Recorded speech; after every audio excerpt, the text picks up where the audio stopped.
ചേട്ടാ നമസ്കാരം. നമസ്കാരം. ഡൊണാൾഡ് ട്രംപാണ് നമ്മുടെ ഇന്നത്തെ ഇര എന്ന് പറയുന്നത്. ഡൊണാൾഡ് ട്രംപിനെ ഇവിടെ നെഞ്ചിൽ കൊണ്ട് നടക്കുന്ന ധാരാളം സംഖ്യകളുണ്ട്. ഡൊണാൾഡ് ട്രംപിന് വേണ്ടി അമ്പലം പണിയുക, ഡൊണാൾഡ് ട്രംപിനെ പൂജിക്കുക, ഇതൊക്കെയാണ് ഇവിടെ പ്രധാനപ്പെട്ട പണി എന്ന് പറയുന്നത്. നമുക്കറിയാം, ഇസ്രായേൽ ഫലസ്തീൻ യുദ്ധം ഞാൻ നിർത്തും എന്ന് പ്രകടന പത്രികയിൽ അല്ലെങ്കിൽ പോട്ടെ, ഇനിയിപ്പോൾ അതും പറഞ്ഞ് ബഹളം വെക്കേണ്ട കമന്റിൽ ജനങ്ങൾക്ക് വാഗ്ദാനം കൊടുത്തിട്ട് വന്ന ഒരാളാണ്. യുക്രൈൻ റഷ്യ യുദ്ധം ഞാൻ നിർത്തും എന്ന് പറഞ്ഞ് ജനങ്ങൾക്ക് വേണ്ടി വാഗ്ദാനം കൊടുത്തിട്ട് വന്ന ഒരാളാണ് ഡൊണാൾഡ് ട്രംപ് എന്ന് പറയുന്നത്. പക്ഷെ ഇയാള് അധികാരത്തിലേറിയ ശേഷം ഇയാൾക്ക് കാര്യമായിട്ടൊന്നും ചെയ്യാൻ സാധിക്കുന്നില്ല. ഇസ്രായേലും ഫലസ്തീനും യുദ്ധം നിർത്തണമെന്ന് പറഞ്ഞിട്ട് ഇസ്രായേൽ ഡൊണാൾഡ് ട്രംപിന് പുല്ലുവില പോലും കൊടുത്തില്ല എന്നുള്ളതാണ് നമുക്ക് കാണാനായിട്ട് സാധിക്കുന്നത്. ഇസ്രായേൽ കരയുദ്ധം തുടങ്ങി, കഴിഞ്ഞ ദിവസം ഒരു വ്യോമാക്രമണം നടത്തി, 22 കുട്ടികളടക്കം 70 പേർ അതിൽ മരിച്ചിട്ടുമുണ്ട്. അപ്പോൾ ഡൊണാൾഡ് ട്രംപ് ഇസ്രായേലുമായിട്ട് അകന്നുകൊണ്ടിരിക്കുകയാണ് എന്നുള്ളൊരു നെറേറ്റീവ് ഒരു ഭാഗത്തുണ്ട്. മറുവശത്ത് റഷ്യയും യുക്രൈനും തമ്മിലുള്ള യുദ്ധം നിർത്താനായിട്ട് ഡൊണാൾഡ് ട്രംപ് പോയ വഴിക്ക് പുല്ല് പോലും മുളച്ചിട്ടില്ല എന്നുള്ളതാണ് വേറൊരു കാര്യം എന്ന് പറയുന്നത്. അങ്ങനെ ഡൊണാൾഡ് ട്രംപ് മൊത്തത്തിൽ പെട്ടിരിക്കുന്ന ഒരു സമയത്താണ് ഇന്ത്യയും പാകിസ്ഥാനും തമ്മിൽ യുദ്ധ സമാനമായിട്ടുള്ള ഒരു സാഹചര്യം ഉരുത്തിരിഞ്ഞു വരുന്നത്. ഡൊണാൾഡ് ട്രംപിനോട് ഇപ്പോൾ പാകിസ്ഥാൻ ഇന്ത്യയുടെ പ്രഹരത്തിന്റെ ശേഷിയുടെ ചൂടറിഞ്ഞ ഒരു നിമിഷമായിരുന്നു നമ്മൾ കണ്ടത്. ലോകം മൊത്തം അലഞ്ഞു. സൗദി അറേബ്യ പോയി പാകിസ്ഥാൻ, റഷ്യയിൽ പോയി കാല് പിടിക്കാൻ. റഷ്യ എന്ന് പറഞ്ഞു പറ്റില്ല, പോയി പണി നോക്കെന്ന് പറഞ്ഞു. നിങ്ങളുടെ കയ്യിലിരിപ്പ് കൊണ്ടല്ലേ ഇന്ത്യ തരുന്നത്, വാങ്ങിച്ച് കിട്ടിക്കോ എന്ന് പറഞ്ഞു. അപ്പൊ ഡൊണാൾഡ് ട്രംപിന്റെ അടുത്ത് പോയി. ഡൊണാൾഡ് ട്രംപ് ഇതാണ് തക്കം എന്ന് പറഞ്ഞുകൊണ്ട് ഡൊണാൾഡ് ട്രംപ് ഇന്ത്യയെ സമീപിച്ചു. ഇന്ത്യ പറഞ്ഞു നടക്കില്ല, പറ്റുമെങ്കിൽ പാകിസ്ഥാനെ പോയി പറഞ്ഞ് മനസ്സിലാക്കും എന്ന് പറഞ്ഞു. പാകിസ്ഥാനെ പോയപ്പോൾ പിന്നെ പാകിസ്ഥാനോട് പോയി പറഞ്ഞപ്പോൾ പാകിസ്ഥാൻ പറഞ്ഞു ശരി, ഞാനൊരു കാര്യം ചെയ്യാം, ഞാൻ തന്നെ പോയി കാല് പിടിക്കാന്ന് പറഞ്ഞ് പാകിസ്ഥാന്റെ DGMO ഇവിടെ വിളിക്കുന്നു, കാല് പിടിക്കുന്നു. അങ്ങനെ വെടിനിർത്തലായി. ഈ തക്കത്തിന് അളിയൻ എന്ത് ചെയ്തു? ഒരു ട്വീറ്റ് അങ്ങിട്ടു, ഞാനിതാ ഇന്ത്യ പാകിസ്ഥാൻ യുദ്ധം നിർത്തി എന്ന് പറഞ്ഞു. ഡൊണാൾഡ് ട്രംപിന്റെ തലപ്പാവിൽ ഒരു പൊൻതൂവൽ എന്ന് പറഞ്ഞ് ഒരു പൊൻതൂവൽ അങ്ങെടുത്ത് കുത്തിവെച്ചു. ഇത് നമുക്ക് സഹിക്കോ? നമുക്ക് സഹിക്കില്ല. നരേന്ദ്രമോദി അടക്കം വന്ന് പറഞ്ഞു മൂന്നാമതൊരു പാർട്ടിയുടെ ഇടപെടൽ ഇതിലില്ല എന്ന് അഭിസംബോധനയിൽ പറഞ്ഞു. ഡൊണാൾഡ് ട്രംപിന് ഇഷ്ടപ്പെട്ടില്ല. രണ്ടാമത് നമ്മുടെ ഫോറിൻ സെക്രട്ടറി ആയിട്ടുള്ള രൺധീർ ജയ്സ്വാൾ വന്ന് പറഞ്ഞു, ഇതിൽ ഡൊണാൾഡ് ട്രംപിന്റെ പേരെടുത്ത് തന്നെ പറഞ്ഞു ഡൊണാൾഡ് ട്രംപിന്റെ ഇടപെടലൊന്നുമില്ല. ഇതും ഡൊണാൾഡ് ട്രംപിന് ഇഷ്ടപ്പെട്ടില്ല. കഴിഞ്ഞ ദിവസം ഡൊണാൾഡ് ട്രംപ് ഒമാനിൽ വെച്ച് നടത്തിയ ഒരു പ്രസംഗത്തിലാണെന്ന് തോന്നുന്നു, ഞാൻ ഇടപെട്ടിട്ടില്ല എന്ന് ഡൊണാൾഡ് ട്രംപ് കൃത്യമായിട്ട് അതിനകത്ത് പറഞ്ഞിട്ടുണ്ടായിരുന്നു. ഒരു 8 കാല് മമ്മൂന് കളിക്കാനുള്ള ഡൊണാൾഡ് ട്രംപിന്റെ ഒരു അവസരമല്ലേ ഇതിലൂടെ ഇന്ത്യ പൊളിച്ചടുക്കിയത്. ഡൊണാൾഡ് ട്രംപിന് അതിൽ ഇന്ത്യയോട് നല്ല ദേഷ്യമുണ്ട് എന്നാണ് എനിക്ക് മനസ്സിലാവുന്നത്. കാരണം ഡൊണാൾഡ് ട്രംപ് അതിനുശേഷം ആപ്പിൾ കമ്പനി ഇന്ത്യയിലേക്ക് വരാൻ പോകുന്നു എന്ന് പറഞ്ഞപ്പോൾ അതിനോട് വരരുത്, കൽപ്പന കൊടുത്തിരിക്കുകയാണ്, വരരുത്, ഇങ്ങോട്ടേക്ക് പോകരുത്. അതായത് ലോക പോലീസിനെ നമ്മൾ ചുരുട്ടിക്കൂട്ടി എന്നാണ് ഞാൻ ഇതിൽ മനസ്സിലാക്കുന്നത്. എന്താണ് ബിജുചേട്ടന്റെ അഭിപ്രായം? അമേരിക്കയുടെ നയം എല്ലാ കാലത്തും വിരട്ടലും വിലപേശലും അതായിരുന്നു അവരുടെ നയം എല്ലായിടത്തും. മുൻകാലങ്ങളിൽ, അതായത് ഈ ഒരു 10 വർഷം മുൻപ് വരെ അവരെങ്ങനെയാ അത് നടപ്പാക്കിക്കൊണ്ടിരുന്നത് എന്ന് ചോദിച്ചാൽ, 10 വർഷം മുമ്പുള്ള ജിയോ പൊളിറ്റിക്സ് ഇങ്ങനെ ആയിരുന്നില്ല. റഷ്യക്കും അമേരിക്കയ്ക്കും പിന്നിൽ അണിനിരക്കുന്ന കുറെ രാജ്യങ്ങളും അവിടെ അമേരിക്ക ഒരു ലോക പോലീസായി നിൽക്കുന്ന ഒരു കാലഘട്ടമായിരുന്നു. കൃത്യമായി പറഞ്ഞാൽ ഈ ജോർജ് ബുഷിന്റെ ഒക്കെ ഒരു ടൈം വരെ ആയിരുന്നു അത് ഏറ്റവും പക്കയായിട്ട് നിന്നിരുന്നത്. ആ സമയങ്ങളിൽ ഇവർ ചെയ്യുന്ന പണിയെന്ന് വെച്ചാൽ, ഇവര് ഈ ഓരോ ഇടങ്ങളിലും ഇവർക്ക് വേണ്ട ഗ്രൂപ്പുകളെ വളർത്തിക്കൊണ്ടുവരും. നമ്മൾ ശ്രദ്ധിച്ചാൽ മനസ്സിലാവും. ഇറാഖ് ഗൾഫ് വാർ അറിയാമല്ലോ, ഇറാഖുമായിട്ടുള്ള വാർ, അതിന്റെ പിന്നിൽ മുഴുവൻ ഇവരായിരുന്നു. അതിന്റെ നേട്ടം കൊയ്തതും അമേരിക്കയാണ്. വലിയ രീതിയിൽ തന്നെ ഇവരുടെ അതിന്റെ ലാഭത്തിന്റെ മേൽ കൊയ്തതും അമേരിക്ക. ഇന്നും മിഡിൽ ഈസ്റ്റിൽ ഈ ഉള്ള രാജ്യങ്ങൾ അമേരിക്കയുടെ ഒരു സാമന്ത രാജ്യം പോലെ വെച്ചുകൊണ്ട് പോകാൻ അവർക്ക് കഴിയുന്നുണ്ട്. എണ്ണയായാലും സൈനിക കാര്യങ്ങളായാലും ഒക്കെ തന്നെ ഇവരുടെ തന്നെ അമേരിക്ക. അപ്പൊ ഇവരുടെ കുറെ ആയുധം ആ സമയങ്ങളിൽ വിറ്റുപോയി, ഇപ്പോഴും വിറ്റുപോകുന്നുണ്ട് അവരുടെ തന്നെ. പിന്നീട് ഗൾഫ് കൺട്രീസ് കുറച്ചുകൂടെ ഒക്കെ മാറുകയും അവർ അഡ്വാൻസ്ഡ് ആയിട്ട് മുമ്പോട്ട് പോവുകയും ചെയ്തു. ഇറാഖ് ഇപ്പോഴില്ല. ഇറാൻ പഴയതുപോലെ ഒരു ശത്രു രാജ്യമായിട്ട് അവർക്ക് തന്നെ തോന്നുന്നില്ല. ഇങ്ങനെ നിൽക്കുന്ന സാഹചര്യത്തിൽ വീണ്ടും ഹമാസ് ഇസ്രയേൽ പോരാട്ടം, അത് ഈ അടുത്ത കാലത്ത് തുടങ്ങിയതല്ല, പണ്ട് തൊട്ടേ ഉള്ളു. അതിനെ വീണ്ടും പെരുപ്പിച്ചിട്ട് അതൊരു വലിയ അടി ആ ഏരിയയിലാക്കുന്നു. യമൻ, ലബനൻ, പലസ്തീൻ, പിന്നീട് അങ്ങ് അകലെ കിടക്കുന്ന ഇറാനും കൂടെ കണക്ട് ചെയ്യുകയാണ്. പിന്നീട് സിറിയ. ഇങ്ങനെ 5 രാജ്യങ്ങളിൽ നിരന്ന് നിന്ന് അടിയാണ്. ഈ അടി വരുമ്പോൾ എന്ത് പറ്റും? വീണ്ടും മിഡിൽ ഈസ്റ്റ് ഒരു അരക്ഷിതാവസ്ഥയിലെത്തും. ഈ അരക്ഷിതാവസ്ഥയിലെത്തുമ്പോൾ വീണ്ടും അമേരിക്കയുടെ ഒരു സഹായം ഇവർക്ക് വേണ്ടി വരും. അവിടെ വീണ്ടും ഇവർ പിടിയും. അതായത് ഒരു സ്ഥലത്ത് വിരട്ടലാണ്, വരണ്ടാത്തവന്മാരെ ഗ്രൂപ്പുകൾ ഉപയോഗിച്ച് ഇതുപോലെ ചെയ്യും. രണ്ടാമത്തെ കാര്യം, അതിനുശേഷം അമേരിക്ക നടത്തിയൊരു നീക്കമായിരുന്നു ഏഷ്യയിൽ അവരുടെ അധീശത്വം ഉറപ്പിക്കാൻ വേണ്ടിയിട്ട് അഫ്ഗാനിൽ, അതായത് റഷ്യ ഓടിക്കാൻ വേണ്ടിയിട്ടായിരുന്നു അഫ്ഗാനിൽ ഈ ഭീകരവാദം വളർത്തുകയും അവരെ അവിടുന്ന് തുരത്താൻ വേണ്ടിയിട്ടുള്ള ശ്രമങ്ങൾ നടത്തുകയും ചെയ്തു. എന്തിനേറെ പറയുന്നു, ഈ ഒസാമ ബിൻ ലാദൻ പോലും അമേരിക്കയുടെ ഒരു സൃഷ്ടിയായിരുന്നു എന്ന് പറയുന്നവരുണ്ട്. അത് ഏറെക്കുറെയൊക്കെ ശരിയായിരിക്കാം. അതുപോലെ തന്നെ പാകിസ്ഥാനിൽ ഭീകരവാദം വളർത്തി ഇന്ത്യയെ തളർത്താൻ വേണ്ടി ശ്രമിച്ചു. പാകിസ്ഥാൻ അമേരിക്കയുടെ ഒരു ബേസായിട്ട് നിൽക്കണം. കാരണം എന്നാൽ മാത്രമേ ഇന്ത്യയും ചൈനയും പോലുള്ള രാജ്യങ്ങൾക്ക് ഒരു ബദലായി അല്ലെങ്കിൽ ഒരു പേടിപ്പിക്കാൻ അമേരിക്കയ്ക്ക് കഴിയുകയുള്ളൂ. അവിടെ ഈ അതിനുവേണ്ടി പാകിസ്ഥാൻ എന്നും അടിമപ്പെട്ട് കിടക്കണം. അടിമപ്പെട്ട് കിടക്കാൻ വേണ്ടിയിട്ടാണ് ഈ അടുത്ത് പാകിസ്ഥാന്റെ ഈ യുദ്ധമൊക്കെ ഈ തുടങ്ങുന്നതിന് മുമ്പ് പാകിസ്ഥാന്റെ വിദേശകാര്യമന്ത്രി ലണ്ടനിൽ വെച്ച് പറഞ്ഞില്ലേ, കഴിഞ്ഞ 30 വർഷമായിട്ട് യൂറോപ്യൻസ് ഞങ്ങളെ തീവ്രവാദത്തിനായിട്ട് ഒരുക്കിയെടുത്തിരിക്കുകയാണ്, ഞങ്ങൾ അവർക്ക് വേണ്ടിയിട്ടാണ് തീവ്രവാദികൾ ഉണ്ടാക്കി കൊടുക്കുന്നത്. പരസ്യമായിട്ട് അവിടുത്തെ മന്ത്രിയാണ് പറഞ്ഞത്. മുൻ മന്ത്രി പോലും അല്ല, ഇപ്പോഴത്തെ മന്ത്രിയാണ് പറഞ്ഞത്. ഇതായിരുന്നു എല്ലാ സ്ഥലത്തും ചെയ്തുകൊണ്ടിരുന്നത്. പക്ഷെ കാലം മാറിയപ്പോൾ ഈ ഓരോ രാജ്യവും അവരുടേതായ ഒരു സ്റ്റാൻഡിലേക്ക് മാറുന്നു. അവരുടെ രാജ്യം രക്ഷപ്പെടണമെന്ന് ആഗ്രഹിക്കുന്ന ഭരണാധികാരികൾ വരുന്നു. ഇവിടം തൊട്ട് അമേരിക്കയ്ക്ക് പതുക്കെ പതുക്കെ അടി പതറാൻ തുടങ്ങി. ഇപ്പോഴത്തെ അവരുടെ ഒരു അവസ്ഥ നോക്കിക്കഴിഞ്ഞാൽ അവരുടെ രാജ്യങ്ങൾ പോലും, അതായത് നാറ്റോ രാജ്യങ്ങൾ പോലും, നാറ്റോയുടെ ഫണ്ടിന്റെ 25% കൊടുക്കുന്ന അമേരിക്കയാണെന്നും കൂടി നമ്മൾ ആലോചിക്കണം. ആ നാറ്റോ രാജ്യങ്ങൾ പോലും ഈ അമേരിക്കയുടെ വാക്കുകൾക്ക് വലിയ വില കൊടുക്കാറില്ല. പിന്നെ ട്രംപ് കൂടെ വന്നപ്പോൾ അത് കുറച്ചുകൂടെ കുളവായി. അതിന് കാരണം എന്ന് വെച്ചാൽ ട്രംപുമായി വ്യക്തിപരമായിട്ട് അകൽച്ചയിലുള്ള കുറെ നേതാക്കന്മാരാണ് UK ഭരിക്കുന്നത്, ഫ്രാൻസ് ഭരിക്കുന്നത്, അങ്ങനെ കുറെ പേരുണ്ട്. ഇത് വന്നപ്പോഴത്തേനും ട്രംപിന്റെ ഒരു ക്യാരക്ടർ വെച്ചിട്ടാണെങ്കിൽ വീണ്ടും ശത്രുത കൂടി. അതാണ് ഇപ്പോൾ സംഭവിച്ചിരിക്കുന്ന കാര്യം. മുമ്പ് അവർ ചെയ്തുകൊണ്ടിരുന്ന പണി വെച്ചാൽ ഈ മറ്റുള്ളവർക്ക് പ്രശ്നം ഉണ്ടാക്കുക, അത് വെച്ച് മുതലെടുക്കുക, അവരുടെ ഉൽപ്പന്നങ്ങൾ വിറ്റഴിക്കുക, അവിടുന്ന് എന്ത് നേതൃത്വം ഉണ്ടാക്കാൻ കഴിയുമോ അത് ചെയ്യുക. അതാണ് അവർ ചെയ്തുകൊണ്ടിരുന്നത്. ഇതേ രീതിയിലേക്ക് ചൈന വളർന്നു വന്നു ഏഷ്യയിൽ നിന്ന്. അവരും ഇതേ രീതിയിലേക്ക് മറ്റുള്ള രാജ്യത്ത് നിന്ന് മുതൽ മുടക്കുക, ഇല്ലെങ്കിൽ അവിടെ നിന്ന് ഇത് ചെയ്യുക. അപ്പൊ ഇവർക്കൊരു ബദൽ വളർന്നു വരുന്നുണ്ട്. പക്ഷെ അവരെ സംബന്ധിച്ച് ഒരു ആശ്വാസം ഇന്ത്യ പോലുള്ള രാജ്യങ്ങൾ ചൈനയ്ക്കൊപ്പം ഇല്ല എന്നുള്ളൊരു ആശ്വാസമാണ് അവർക്കുള്ളത് പ്രധാനമായിട്ടും. ഇനി ഇതിന്റെയൊക്കെ ഒരു രസം എന്ന് വെച്ച് കഴിഞ്ഞാൽ ഒരു ഇടക്കാലത്ത് നമ്മൾ റഷ്യയിൽ നിന്നുള്ള ആയുധം വളരെ കുറച്ചായിരുന്നു വാങ്ങിക്കൊണ്ടിരുന്നത്. നമ്മൾ കൂടുതൽ ആയുധങ്ങൾ അമേരിക്കയിൽ നിന്ന് വാങ്ങാൻ തുടങ്ങി. പ്രത്യേകിച്ച് അവരുടെയൊക്കെ അമേരിക്കയുടെയൊക്കെ യുദ്ധവിമാനത്തിന് ഇന്ത്യ ഇങ്ങനെ കുനിഞ്ഞു നിൽക്കുന്ന സാഹചര്യം വരെ പലപ്പോഴും ഉണ്ടായിട്ടുണ്ട്. ആ വിമാനം ഒന്ന് തരുമോ, ഞങ്ങൾക്ക് തരുമോ എന്നൊക്കെ ചോദിച്ചിട്ട്. പിന്നീട് നരേന്ദ്രമോദി വന്നപ്പോഴേ ഇതെല്ലാം കൂടെ പാടെ മാറി മറിയുകയായിരുന്നു. നരേന്ദ്രമോദി വിമാനങ്ങൾക്കായിട്ട് ഫ്രാൻസിനെയാണ് ആശ്രയിച്ചത്, ആയുധങ്ങൾക്കായിട്ട് റഷ്യയും കൂടുതൽ ആശ്രയിച്ചു. പിന്നീട് ഇസ്രായേലുമായിട്ട് ചേർന്ന് നമ്മൾ ആയുധം കൂടെ തുടങ്ങിക്കഴിഞ്ഞപ്പോൾ ഇവിടുത്തെ ഒരു ജിയോ പൊളിറ്റിക്സിന് വലിയ മാറ്റം വന്നു. അതുകൊണ്ടാണ് ഈ അമേരിക്ക അവരുടെ 5th തലമുറ യുദ്ധവിമാനം ഇറക്കിയപ്പോൾ ആദ്യം അമേരിക്ക പറഞ്ഞൊരു ഡയലോഗ് ട്രംപ് പറഞ്ഞു, ഞങ്ങളിത് വേറെ ആർക്കും കൊടുക്കില്ല എന്ന് പറഞ്ഞു. അതിന്റെ 2 ദിവസം കഴിഞ്ഞപ്പോൾ റഷ്യ സെയിം വിമാനം അവരും ഇറക്കി. അവരിറക്കി കഴിഞ്ഞിട്ട് പിറ്റേ ദിവസം സ്പുട്നിക് എന്ന് പറയുന്ന അവരുടെ പത്രത്തിൽ വന്ന തലക്കെട്ട് തന്നെ ഈ വിമാനം ഇനി ഇന്ത്യക്ക് കൊടുക്കും എന്ന് മാത്രമല്ല ഇന്ത്യയുമായി സഹകരിച്ചു കൊണ്ട് ഞങ്ങൾ നിർമ്മിക്കും എന്നുകൂടി പറഞ്ഞു കഴിഞ്ഞപ്പോഴത്തേനും മറ്റേതിന് കച്ചവടമില്ല, അവിടെ ഇരിപ്പാണ് സാധനം. അപ്പം ഈ അമേരിക്കയ്ക്ക് നന്നായി അറിയാം ഇനിയിപ്പോ ഇന്ത്യയുമായി ഒരു വലിയ ആയുധ കച്ചവടം നടക്കില്ല. കാരണം ഇന്ത്യയെ സംബന്ധിച്ച് അവർക്ക് ഏറ്റവും ക്വാളിറ്റി ഉള്ള സാധനമാണ് അവർക്ക് വേണ്ട, ഒന്നാമത്തെ കാര്യം.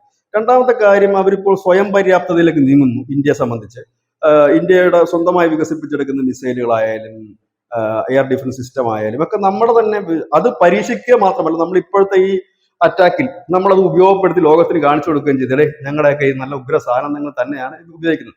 ഇത് ഇത്രയും കൂടെ ആയി കഴിഞ്ഞൊരു സ്ഥിതി. ഇതിനിടയിലാണ് ഇന്നലെ അദ്ദേഹം ആപ്പിളിനോട് ഒരു പ്രസ്താവന നടത്തിയത്.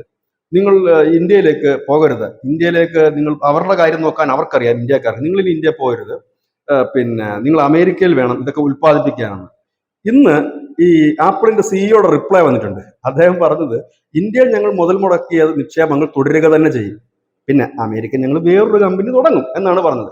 എന്ത് ഫൂളിഷ് ആയിട്ടൊരു കാര്യമാണ് ഈ ട്രംപ് പറഞ്ഞതെന്ന് നമുക്ക് മനസ്സിലാക്കാൻ പറ്റും. കാരണം ഇപ്പോ ചില ചാനലുകളൊക്കെ പറയുന്നുണ്ട്, ചില യൂട്യൂബേഴ്സൊക്കെ പറയുന്നുണ്ട്, അമേരിക്ക ഇന്ത്യയിലുള്ള അവരുടെ കമ്പനികളുടെയൊക്കെ പ്രവർത്തനം നിർത്തിക്കഴിഞ്ഞാൽ ഇന്ത്യ ഏതാണ്ട് താഴെ പോകും. ഒന്നും സംഭവിക്കില്ല. അമേരിക്കൻ കമ്പനികൾ ഇന്ത്യ വരുന്നത് ഇന്ത്യയെ രക്ഷപ്പെടുത്താനല്ല, ഇന്ത്യക്കാരുടെ പട്ടിണി മാറ്റാനുമല്ല.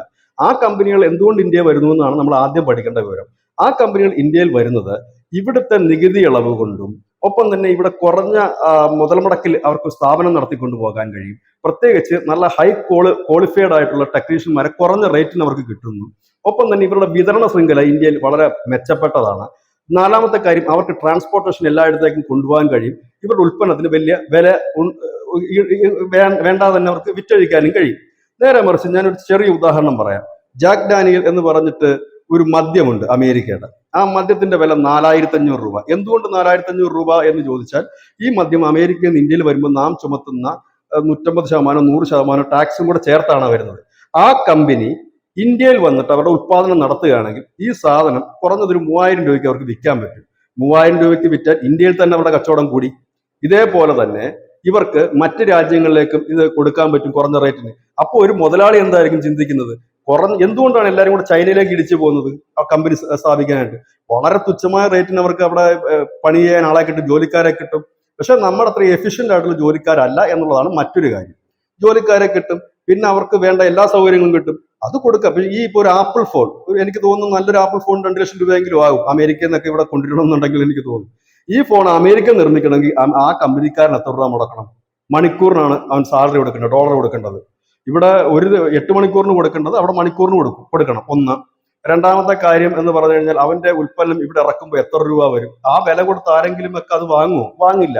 അതുകൊണ്ടാണ് അവർ വിയറ്റ്നാമില്, ചൈനയില്, ഇപ്പൊ ഇന്ത്യയിലൊക്കെ കാരണം സേഫ് ആണ് അവരെ സംബന്ധിച്ച്. ഒരു കച്ചവടക്കാരനെ സംബന്ധിച്ച് സേഫ് ആണ്, അവന്റെ സേഫ്റ്റി ആണ് അവൻ നോക്കുക. കാരണം എന്റെ പൈസ എനിക്ക് നഷ്ടപ്പെടരുത്. അതിപ്പോ ഇന്ത്യയിലോ ചൈനയിലോ കൊണ്ട് മുടക്കിയാലും അങ്ങനെയാണ് വിചാരിക്കുന്നത്. ഇതിന്റെ ഒരു പങ്ക് അമേരിക്കയ്ക്ക് കിട്ടുന്നുണ്ട്. ഇവിടെ ഇവരുടെ ഈ കമ്പനി നടത്തുന്നുണ്ട്, നികുതിയായിട്ടും മറ്റുള്ള കാര്യങ്ങളുമായിട്ട് അവർക്കൊരു പങ്ക് ഇതിൽ കിട്ടുന്നുണ്ട്. ഒപ്പം തന്നെ ഇവന് അതിൽ കൂടുതൽ ലാഭം ഉണ്ടാക്കാൻ കഴിയുന്നു. അപ്പോൾ ആ ആപ്പിൾ തന്നെ പറഞ്ഞു പറ്റില്ല, ഞങ്ങൾ മുടക്കിയത് തന്നെയാണ് എന്ന് പറയുന്നു. അപ്പോ ഇതിനകത്ത് ഇതൊക്കെയാണ് ഇതിനകത്ത് ഒരു പൊട്ടത്തരം എന്ന് പറയുന്നത്. ഇനിയിപ്പോ പുള്ളി അത് മാറ്റി പറയും. ട്രംപിനെ സംബന്ധിച്ച് പറഞ്ഞു കഴിഞ്ഞാൽ അദ്ദേഹം ഈ യുദ്ധം ഒരിക്കലും ഇനി അമേരിക്ക പോലുള്ള രാജ്യങ്ങൾ, ഇല്ല ചൈന പോലെ, ഇല്ല ഇന്ത്യ പോലുള്ള രാജ്യങ്ങൾ എങ്ങും ഒരു യുദ്ധത്തിനായിട്ട് പോയില്ല. അതിന് കാര്യം എന്ന് പറഞ്ഞു കഴിഞ്ഞാൽ നമ്മൾ സാമ്പത്തികമായി മുന്നേറിക്കൊണ്ടിരിക്കുകയാണ്. യുദ്ധം അമേരിക്ക ആയാലും റഷ്യ ആയാലും ചൈന ആയാലും ഒരു യുദ്ധം ഉണ്ടായിക്കഴിഞ്ഞാൽ ആ രാജ്യത്തിന്റെ സാമ്പത്തിക നട്ടെല്ല് തകർക്കും. അത് നന്നായിട്ട് ട്രംപിനും അറിയാം. അതുകൊണ്ട് ഇനി അമേരിക്ക ആരെയുടെ കൂടെ നിന്നിട്ട് ആക്രമിക്കുമെന്നോ ഇല്ലെങ്കിൽ അമേരിക്ക നേരിട്ട് യുദ്ധത്തിന് വരുമെന്നോ ഒരു ചിന്തയെ ആർക്കും വേണ്ട, ആരും ചെയ്യില്ലത്. കാരണം എന്താണെന്ന് വെച്ചാൽ അത് മുമ്പോട്ട് പോവുക. ഇപ്പോഴത്തെ അമേരിക്ക എന്താണ് ട്രംപിന്റെ മുദ്രാവാക്യം? America is first, America first ആണ്, ഒന്നാമത് അമേരിക്ക എന്നുള്ളതാണ് ഇത്. അദ്ദേഹം ഇപ്പൊ ചെയ്യുന്ന കാര്യം മുഴുവൻ ആയുധ ബലത്തിലെ പവർ അല്ല അദ്ദേഹം നോക്കുന്നത്. സാമ്പത്തികമായി നമ്മൾ ഒന്നാം സ്ഥാനം നിലനിർത്തുകയും കൂടുതൽ വളർച്ചയുമാണ് അദ്ദേഹം നോക്കുന്ന ഒരു കാര്യം. ആ വളർച്ചയ്ക്ക് വേണ്ടിയിട്ടാണ് അദ്ദേഹം ഈ താരിഫ് ചുമത്തുന്നു, ഒപ്പം തന്നെ വിരട്ടാൻ നോക്കുന്നു. ആ വിരട്ടിൽ ഇന്ത്യയുടെ അടുത്ത് ഏക്കില്ല എന്നുള്ളത് കാര്യം പുള്ളിക്ക് അറിയാം. വിരട്ടാൻ നോക്കുന്നു, അതായത് പല പല ഗെയിംസ് ആണ് പുള്ളി കളിച്ചുകൊണ്ടിരിക്കുന്നത്. വിരട്ടാൻ നോക്കുന്നു. അവരുടെ ശ്രീമന്ത രാജ്യങ്ങൾ പോലും ഇദ്ദേഹം പറയുന്നത് കേൾക്കുന്നില്ല എന്നുള്ളത് മറ്റൊരു കാര്യം. അതുപോലെ ചൈനയ്ക്ക്, അതായത് ഇതിന് തൊട്ട് 2 ദിവസം മുമ്പ് മറ്റൊരു കാര്യം പറഞ്ഞത്, ചൈനയുമായിട്ട് ഞങ്ങൾ എല്ലാ താരിഫും കുറയ്ക്കുകയാണെന്ന് പറഞ്ഞു. എന്നിട്ട് പിന്നെ പറഞ്ഞു ഇന്ത്യയുമായിട്ട് ഞങ്ങളിപ്പോൾ ഒരു ചർച്ച നടത്തുന്നുണ്ട്, അതിൽ അവര് താരിഫ് ഇല്ലാതെ തന്നെ ഞങ്ങളുടെ സാധനം മേടിക്കും. ഇന്ന് ജയശങ്കർ അതിന് മറുപടി പറഞ്ഞിട്ടുണ്ട്, നമുക്ക് രണ്ടു കൂട്ടർക്കും പ്രയോജനമുള്ള ചർച്ചകൾക്ക് കൊണ്ടേ കാര്യമുള്ളൂ, അല്ലാതെ നിങ്ങൾക്ക് മാത്രം പ്രയോജനം കിട്ടുന്ന ചർച്ചയായിട്ട് ഞങ്ങൾക്ക് താല്പര്യമില്ലെന്ന് പറഞ്ഞു. കാരണം ഇന്ന് അവര് ഈ ലോക പോലീസ് എന്നുള്ള പദവിയിൽ നിന്നും അതുപോലെ ആഗോള മാർക്കറ്റിങ്ങിന്റെ ഒരു പദവിയിൽ നിന്നും അവർക്ക് ഉലച്ചിൽ തട്ടി തുടങ്ങിയിട്ടുണ്ട്. അതാണ് അവരുടെ കാരണം. അതിന് കാരണം ഇന്ത്യ പോലെ പർച്ചേസിംഗ് കപ്പാസിറ്റി കൂടിയ ജനങ്ങൾ ഇപ്പോൾ കൂടുതൽ ഇന്ത്യയിൽ ഉണ്ടായി വരുന്നത്. കൂടുതലായിട്ട് ഇന്ത്യ 140 കോടി ജനം ഉണ്ടായെന്ന് മാത്രമല്ല, ആ 140 കോടി ജനത്തിന് ഏറെക്കുറെയൊക്കെ പർച്ചേസിംഗ് കപ്പാസിറ്റി കൂടി. അതുകൊണ്ട് വിപണിയിൽ എത്തുന്ന സാധനങ്ങൾ അവർ പർച്ചേസ് ചെയ്യാൻ പറ്റും.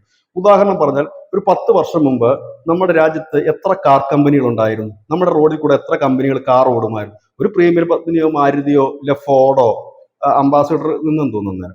ടാറ്റയൊക്കെ അപൂർവമായിട്ട് വന്നുകൊണ്ടിരുന്ന സമയം. ഇന്ന് നമ്മൾ നമ്മുടെ നാഷണൽ ഹൈവേ പോയി നിൽക്കാമെങ്കിൽ നമുക്ക് തന്നെ അറിയില്ല ഏതൊക്കെ കമ്പനിയുടെ കാറാണ് ഈ ഓടിപ്പോകുന്നത്. ആ കാറിന്റെ ഒക്കെ വില നമ്മളിപ്പോ എവിടെയെങ്കിലും, മുമ്പൊക്കെ നമുക്ക് കാർ കണ്ടാൽ തിരിച്ചറിയാം അവർ ഏത് കമ്പനിയാണ്. ഇപ്പൊ നമുക്ക് അറിയത്തില്ല. ഇനി അഥവാ ഇതിന്റെ പേര് ചോദിച്ചിട്ട് നമ്മളൊന്ന് ഗൂഗിൾ ചെയ്ത് നോക്കാം, ഇതിന്റെയൊക്കെ വില കേൾക്കണം. 1,00,000 കോടി രൂപ 2 കോടി രൂപയാണ്. അതായത് ഡിഫൻഡർ എന്ന് പറയുന്നൊരു വണ്ടിയുണ്ട്. അതിപ്പം എല്ലാ നാട്ടിൻപുറങ്ങളിലും ഒരാളെങ്കിലും ആ ഡിഫൻഡർ വണ്ടി വാങ്ങുന്നുണ്ട്. 2 കോടി രൂപയാണ് എന്റെ വില. എന്റെ നാട്ടിൽ 2 ഉണ്ട്, 2 പേർക്ക്. ഞാനത് കാരണം ഇത് ഈ സിനിമാ താരങ്ങളൊക്കെ ആയിരുന്നു മുമ്പ് വാങ്ങിക്കൊണ്ടിരുന്നത്. ഇപ്പൊ നമ്മുടെ നാട്ടിൻപുറങ്ങളുണ്ട്. അതിനർത്ഥം എന്താണ്? ആ തുക കൊടുത്ത് 2 കോടി രൂപ കൊടുത്തൊരു വാഹനം മേടിക്കാൻ കപ്പാസിറ്റി ഉള്ളവൻ എല്ലായിടത്തും ഉണ്ട്. അപ്പം പർച്ചേസിങ് കപ്പാസിറ്റി ഉള്ളവരുണ്ട്. അതുകൊണ്ടാണല്ലോ അവരുടെ ഉൽപ്പന്നങ്ങൾ ഇവിടെ വരുന്നതും ഒക്കെ. ഈ ജാക്ക് ഡാനിയലിന്റെ കാര്യം ഞാൻ പറഞ്ഞത് എന്താണ്? നമ്മൾ മദ്യപിക്കുമ്പോൾ അമേരിക്കയുടെ ബ്രാൻഡ് കഴിക്കാൻ ഇവിടെ ആളുണ്ട്. അവൻ ഇപ്പം 3000 രൂപയ്ക്ക് ജാക്ക് ഡാനിയൽ ഇവിടെ വന്ന് തുടങ്ങിയാൽ 3000 രൂപയ്ക്കാണ് എല്ലാവരും മേടിച്ച് കഴിക്കും. അപ്പൊ ആ ജാക്ക് ഡാനിയൽ ഒരു കമ്പനിയാണെങ്കിൽ അവരാലോചിക്കും ശരി അവിടെ പോയി കഴിഞ്ഞാൽ അവിടെ ഒരു കച്ചവടം നടക്കും, വലിയ ടാക്സ് ഇല്ലാതെ മറ്റൊരു സ്ഥലങ്ങളിലേക്കും കൊടുക്കാം എന്ന് അവർ ചിന്തിക്കുന്നത് തെറ്റില്ല. അതല്ലാതെ അവിടെ തന്നെ ഉത്പാദിപ്പിക്കണം എന്ന് പറഞ്ഞാൽ നമുക്കിപ്പോ അത് തന്നെ വേണമെന്ന് നിർബന്ധമൊന്നുമില്ല. ഇപ്പൊ ചൈനയുടെ ഉൽപ്പന്നങ്ങൾ കിട്ടാതെ വരുന്നതുകൊണ്ട് അമേരിക്കക്കാർക്ക് നഷ്ടമൊന്നും വരുന്നില്ല. കാരണം അവരുടെ ഒരു 74% സാധനങ്ങളും ചൈനയിൽ നിന്ന് കയറിപ്പോകുന്ന തന്നെ. കുറച്ച് നാൾ ആ ഉൽപ്പന്നം കിട്ടിയില്ല, എന്താ സംഭവിക്കുന്നത്? അതിന്റെ ആൾട്ടർനേറ്റീവ് ആയിട്ട് അടുത്തത് എന്താണ് ഓപ്ഷൻ, അതിലേക്ക് പോകും. ചിലപ്പോൾ വിയറ്റ്നാമിന്റെ സാധനം വാങ്ങാം, കൊറിയയുടെ സാധനം വാങ്ങാം, ഇന്ത്യയുടെ സാധനം വാങ്ങാം. അത് ചോയ്സ് ആണ്, അങ്ങോട്ടേക്ക് പോകും. ഇത് തന്നെയാണ് ഇവിടെ നടക്കുന്നത്, അല്ലേ? നമ്മൾ മനുഷ്യൻ എല്ലാത്തിൽ നിന്നും മാറും. അതുപോലെ തന്നെയാണ് രാജ്യങ്ങളും. ഇപ്പൊ കോവിഡ് വന്നപ്പോൾ നമ്മുടെ ജീവിതം തന്നെ മാറി മറിഞ്ഞില്ലേ? അതുവരെ നമ്മളെന്നും ഉച്ചയ്ക്ക് വിഭവസമൃദ്ധമായ കാര്യങ്ങൾ കഴിച്ചിടത്തു നിന്നും മാറി ചേമ്പലത്തോരനും മുരിങ്ങലത്തോരനും ഒക്കെ വെച്ച് കഴിക്കുന്നിടത്തേക്ക് നമ്മൾ മാറി. പുറത്തുനിന്ന് വീട്ടിനകത്തോട്ട് കയറാതിരുന്ന നമ്മളിൽ പലരും വീട്ടിനകത്ത് തന്നെ ഒതുങ്ങിക്കൂടാൻ പഠിച്ചു, ശീലമാക്കി. ഇപ്പൊ നമുക്ക് കുറച്ചൊക്കെ വീറും വൃത്തിയോടുകൂടി നമ്മൾ പോകും. വഴിയിലൊക്കെ അഴുക്കണ്ട, നമ്മൾ അയ്യോ അങ്ങനെ ഇടരുതേ എന്ന് പറയുന്ന രീതിയിലേക്ക് പോയി. ലോക്ക്ഡൌൺ എന്ന് പറഞ്ഞ് ഇപ്പൊ ഈ ബ്ലാക്ക് ഔട്ട് എന്ന് പറഞ്ഞിട്ട് നമ്മുടെ സേന ഇപ്പൊ ഈ യുദ്ധസമയത്ത് ഒരു പ്രഖ്യാപനം വന്നപ്പം ആർക്കും ഒരു ഭയം ഉണ്ടായില്ല, നമ്മുടെ നാട്ടിൽ പോലും കേരളത്തിൽ പോലും. ഞാൻ പലരോടും സംസാരിച്ചു, അവർ പറയുന്നത് ഇതിനേക്കാൾ വലുതല്ലായിരുന്നു കോവിഡ്, ലോക്ക്ഡൌൺ അല്ലായിരുന്നു. ഇത് അതുപോലും ഇല്ലല്ലോ. കുറച്ചേരം ഒന്ന് ലൈറ്റ് അണയ്ക്കണം, ഇല്ലെങ്കിൽ ഇങ്ങനെയുള്ള കാര്യങ്ങൾ മാത്രമല്ലേ ഉള്ളൂ. കാരണം ആൾക്കാർ അതിനോടുകൂടി താതാത്മ്യം പ്രാപിച്ചു വരുന്നു. അപ്പൊ ട്രംപ് നടത്തുന്നത് നമ്മുടെ ശ്രീ പിണറായി വിജയന്റെ ഭാഷയിൽ പറഞ്ഞാൽ വിരട്ടലും വിലപേശലുമാണ്. ഇപ്പൊ പഴയതുപോലെ ആ തന്ത്രം ഏൽക്കുന്നില്ല. ഇനി ഇന്ത്യയോട് കലിപ്പ് വരാൻ ഇതൊന്നും അല്ല കാരണം, നേരത്തെ തന്നെ കലിപ്പുണ്ട്. ഒന്ന് ഈ ഫ്രാൻസിനോട് കൂടി നമ്മൾ ചേർന്നിട്ട് അവരുടെ യുദ്ധവിമാനം വാങ്ങുന്നതിൽ പണ്ട് തൊട്ടേ അദ്ദേഹത്തിന് വലിയ കലിപ്പാണ്. കാരണം ഫ്രാൻസിന്റെ എന്തിനാണ് ഈ വിമാനങ്ങൾ വാങ്ങുന്നത് എന്നൊരു വലിയ കലിപ്പ്. കാരണം മാക്രോണും ഇദ്ദേഹവുമായിട്ട് തമ്മിൽ കണ്ടാടിയ ആ ഒരു അവസ്ഥയിലാണ് ആ ഒരു ഇത് വരുന്നത്. രണ്ടാമത്തെ കാര്യം എന്ന് വെച്ചാൽ ഇപ്പൊ പുള്ളി ഉദ്ദേശിക്കുന്നത് പാകിസ്ഥാനെ കയ്യിൽ വെക്കുക, ചൈനയ്ക്കും ഇന്ത്യക്കും ബദലായിക്കൊണ്ട് അവിടെ തങ്ങളാണ് എന്നുള്ളത്. പക്ഷെ ഇന്ത്യ ഇദ്ദേഹത്തിന്റെ ഒരു കാര്യവും മൈൻഡ് ചെയ്യാതെ വന്നപ്പോഴാണ് ഇന്നലെ അദ്ദേഹം അത് അറബ് രാജ്യങ്ങൾ സന്ദർശനത്തിനിടയ്ക്ക് പറഞ്ഞത് ആപ്പിൾ ഇനി അവിടെ ആപ്പിളിന് ഓൾറെഡി ഇവിടെ 2 കമ്പനികളുണ്ട്. ഒരു കമ്പനി നമ്മുടെ ടാറ്റയുമായി ചേർന്നാണ് നടത്തുന്നത്. ഇന്ന് ആപ്പിൾ സിഇഒയുടെ, ഞാൻ ഇപ്പോൾ ഈ ചർച്ചയ്ക്ക് വരുന്നത് തൊട്ട് മുമ്പ് ഞാൻ കണ്ടതാണ്, ആപ്പിൾ സിഇഒയുടെ സ്റ്റേറ്റ്മെന്റ് വന്നിരിക്കുന്നത്, ഞങ്ങൾ ഇന്ത്യയിൽ നിക്ഷേപം നടത്തിയത് അതവിടെ ബിസിനസ് ചെയ്യാൻ തന്നെയാണ്, അത് മാറ്റില്ല. ഞങ്ങൾ പക്ഷേ അമേരിക്കയിൽ വേറൊരു കമ്പനി തുടങ്ങുന്നുണ്ട്. ആയിക്കോട്ടെ, നമുക്ക് നല്ല വേറൊരു കാര്യമില്ല, അത് അവർക്ക് ഇഷ്ടം, അവരുടെ ആ കമ്പനി ഇഷ്ടമാണ് എവിടെ തുടങ്ങുന്നത്. അതല്ലാതെ ഇവിടുന്ന് ഈ യൂട്യൂബർമാരൊക്കെ പറയുന്നത് ഇവിടുന്ന് ഈ അമേരിക്കൻ കമ്പനി എല്ലാം കൂടെ പൊളിച്ചോണ്ട് പോവുക, പണി നിർത്തുക ചെയ്യില്ല അവര്. കാരണം ആ കമ്പനി ഇവിടെ വന്നിരിക്കുന്നത് ഇന്ത്യക്കാരെ ഉദ്ധരിക്കാനല്ല, അവര് രക്ഷപ്പെടാൻ കൂടി വേണ്ടിയിട്ടാണ്. പിന്നെ നമ്മളെ സംബന്ധിച്ച് എന്താ ബെനിഫിറ്റ് എന്ന് ചോദിച്ചാൽ, നമ്മുടെ കുറെ പേർക്ക് തൊഴിൽ കിട്ടും, നമ്മുടെ ഗവൺമെന്റിന് കുറെ ടാക്സുകൾ കിട്ടും. പിന്നെ നമ്മുടെ രാജ്യത്ത് അത് അവന് യഥേഷ്ടം വിറ്റഴിക്കാനുള്ള സൗകര്യങ്ങൾ നമ്മൾ ചെയ്തു കൊടുക്കും. ഇതെല്ലാം ബിസിനസ് എപ്പോഴും ബിസിനസ്സാണ്. അതിൽ ട്രംപിന്റെ ഇനി ഇതിനേക്കാൾ വലിയൊരു സംഭവം ധനുഷ ഉയർന്നു വരുന്നുണ്ട്. പാകിസ്ഥാന്റെ കരസേനാ മേധാവി മുനീറും ട്രംപിന്റെ മകനും മകളും മരുമകനും ചേർന്നിട്ടുള്ള ഒരു കമ്പനിയുമായി ചേർന്നിട്ട് ഈ ക്രിപ്റ്റോ കറൻസിയുടെ ഒരു കരാർ ഒപ്പിട്ടിട്ടുണ്ട്. അത് പാകിസ്ഥാനെ ക്രിപ്റ്റോ കറൻസിയുമായി ബന്ധിപ്പിക്കാൻ. അതാണ് ഇതിന്റെ പിന്നിൽ. ഇപ്പൊ കുറെ മക്കളുടെ കാര്യങ്ങളാണ് ഉയർന്നു വരുന്നത്. കഴിഞ്ഞ ദിവസം തുർക്കി പ്രസിഡന്റിന്റെ എർദോഗന്റെ മകൾ, പേര് ഞാൻ ഓർക്കുന്നില്ല, അവരുടെ ഓണറാണ് അവര് ആ കമ്പനിയുടെ. ആ കമ്പനിയായിരുന്നു ഇന്ത്യയിലെ 7ഓളം വിമാനത്താവളങ്ങളുടെ കാർഗോ ക്ലിയറൻസിന്റെ കാര്യങ്ങൾ നോക്കിക്കൊണ്ടിരുന്ന കമ്പനി. ഇപ്പൊ കഴിഞ്ഞ ദിവസം നമ്മൾ അത് എടുത്തിട്ട് ദൂരെ കളഞ്ഞു, നിങ്ങൾ വേണ്ടാന്ന് പറഞ്ഞു. അപ്പോഴാണ് അറിയുന്നത് എർദോഗന്റെ മോൾക്ക് സെലിബി, അപ്പോഴാണ് അറിയുന്നത് എർദോഗന്റെ മോൾക്ക് ഇത് ഷെയറുണ്ട്, പകുതി ഷെയർ അവരുടെ. ഇപ്പൊ പുറത്തു വന്നിരിക്കുന്ന അടുത്ത വാർത്ത, മുനീറുമായിട്ട് ചേർന്നുകൊണ്ട് ട്രംപിന്റെ മോനെ മോളെ മരുമോൻ ഇവർ ചേർന്നിട്ട് കമ്പനി ക്രിപ്റ്റോ കറൻസി കരാറുണ്ടാക്കി വെച്ചിരിക്കും. ഇപ്പൊ ഈ മക്കളുടെ കാര്യങ്ങളെല്ലാം പുറത്തു വരും. ഇതൊക്കെ വലിയ ചലനങ്ങളും സംസാരം. പക്ഷെ എർദോഗൻ അത് പെട്ടെന്ന് എഫക്ട് ചെയ്യില്ലായിരിക്കും. എങ്കിൽ പോലും എർദോഗൻ ഒരുപാട് എതിരാളികൾ അവരുടെ ടീമിലുണ്ട്. അപ്പം ഇതൊക്കെ വരുന്നു. ഇതൊക്കെ ഓരോ കാര്യങ്ങൾ. എന്തായാലും നാളെ നരേന്ദ്രമോദിയുടെ മോനോ മോളോ ചേർന്നൊരു കമ്പനിക്ക് വേണ്ടിയിട്ട് നമ്മളേതെങ്കിലും നമ്മുടെ രാജ്യത്തെ കൊണ്ട് ഇങ്ങനത്തെ ഇടപാടുകൾ പങ്കെടുപ്പിക്കൂ എന്ന് നമുക്ക് ഉറപ്പായിട്ടും വിശ്വസിക്കാം. അങ്ങനെ പങ്കെടുപ്പില്ല. കാരണം അദ്ദേഹത്തിന് അത് കുടുംബമില്ല, കുട്ടികളോ ഒന്നും തന്നെ ഇല്ലാത്തൊരു വ്യക്തിയാണ്. അപ്പൊ ഇങ്ങനെയാണ് പോകുന്നത്. അല്ല, ട്രംപ് എന്ന് പറഞ്ഞാൽ ട്രംപ് ആറാടുകയാണ്. അത് കണ്ടിട്ട് ഇവിടെ ചിലര് അത് കണ്ട് തുള്ളുന്നു എന്ന് മാത്രമല്ല, കഥയറിയാതെ ആട്ടം കാണും. ട്രംപ് എന്ന് പറഞ്ഞ അന്നും ഇന്നും ഒക്കെ ട്രംപ് എപ്പോഴും ഒരു ട്രംപ് തന്നെയാണ്. അതിനപ്പുറത്തേക്ക് വേറെ ഒന്നുമില്ല. കാരണം ഇന്ന് രാവിലെ പറയുന്നില്ല, പുള്ളി ഉച്ചയ്ക്ക് പറയുന്നില്ല, വൈകിട്ട് പറയുന്നു. ആദ്യം പറഞ്ഞു ചൈനയ്ക്ക് ഭയങ്കര താരിഫ് അടിച്ചു കൊടുത്തിട്ട് നിങ്ങളെ ഒതുക്കുമെന്ന് പറഞ്ഞു. കുറച്ച് ദിവസം മുമ്പ് പറഞ്ഞു ഞങ്ങൾ ചൈനയ്ക്ക് താരിഫേ ഇല്ലെന്ന് പറയുന്നു.